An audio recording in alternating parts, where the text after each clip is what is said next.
Members of the Jamaican diaspora traveled across the island in July to participate in more than 20 projects as part of the Jamaica 55 Diaspora Conference's Day of Service. The service groups included delegates from the United States, United Kingdom, Canada, and even from the Middle East.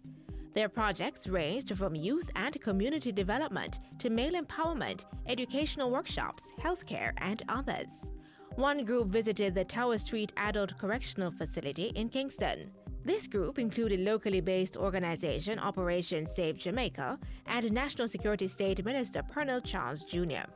The goal of what we are doing here is to have purposeful rehabilitation for successful reintegration. We are trying to get everyone on board to break the cycle of crime and violence in Jamaica. Chair of the UK Jamaica Diaspora Crime Intervention and Prevention Task Force, Dr. Leroy Logan, says the team will be working with the government on intervention strategies, training in entrepreneurial skills, and employability of inmates. Dr. Logan is meanwhile urging inmates to show a desire for positive change and a strong will to contribute to the development of not just themselves but also others.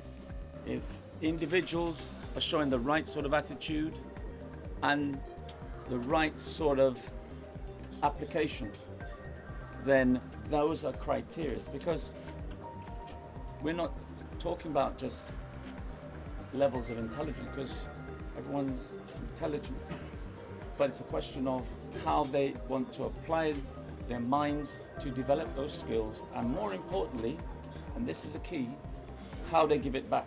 Senator Pearnel Jr. says the visit and the commitment to help sends a positive message to inmates.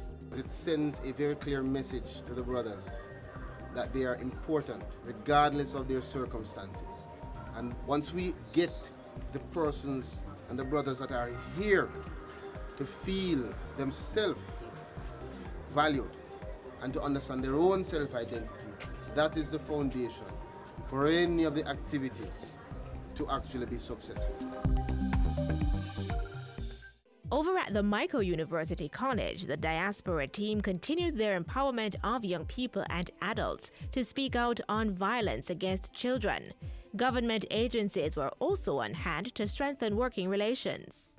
We're really looking at the issues, the solutions to the issues. How is it that we can broaden the scope in having not only Jamaicans coming on board, but also the wider and diaspora putting their hands on deck. The next step for me would to come here and understand the system within the local community as well as the various organizations to see how we can work together, because through partnership you can attain so much more rather than doing it individually. We have to connect with people both local and abroad to get technical expertise. You know, we need clinicians, clinical psychologists, psychiatrists. My take back is to figure out how to work with the task force that Lavern there has started through female development, and see what I can do as a Diaspora Advisory Board member to help facilitate this work at a much larger level.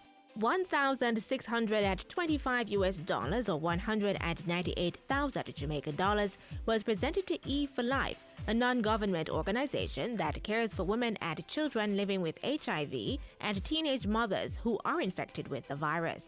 Lavern, you guys have been great partners, you've been faithful partners, and we really want to thank you that this will go towards making sure that the work that we do here in Jamaica is a lot more secure, and we look for more checks of this in the very near future. Meanwhile, over at Mona Commons Basic School, today we're doing what we call collaborative community mentoring, and we're utilizing the resources, the human resources that we have to support young people, primarily youth parents and delinquent youth, in terms of identifying who they are through some self-awareness activities, moving towards some reflection, understanding how they are positioned within society and how they can work towards some self-determined goals in order to achieve their dreams. A long time I see them thing here, and it made me learn and to know people who I don't really know, you know, so I always want them to do this so I can educate it more, can understand more and achieve more in life.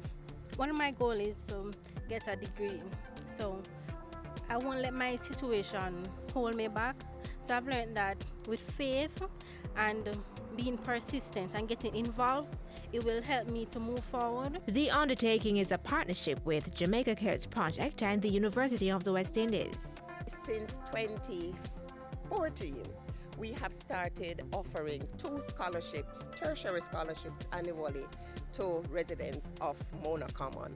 And so to date, we have 6 persons from Mona Common in our tertiary scholarship program. Jamaica Cares is making an indelible mark in showing these people that, hey, something can happen. It's not where we are today, but it's where you can go later. Another brief stop was at the Princess Margaret Hospital in St. Thomas. Doctors were on hand to give a refresher course in basic cardiopulmonary resuscitation, CPR. Strain your elbows like this. Strain your elbows. Then you want to go down with your body strength.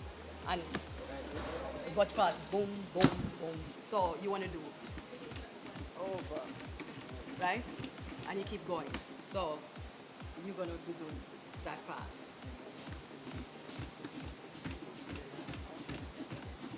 That concluded the day's activities, and the Diaspora members returned home with hearts full, devising ways to continue providing support to their home country.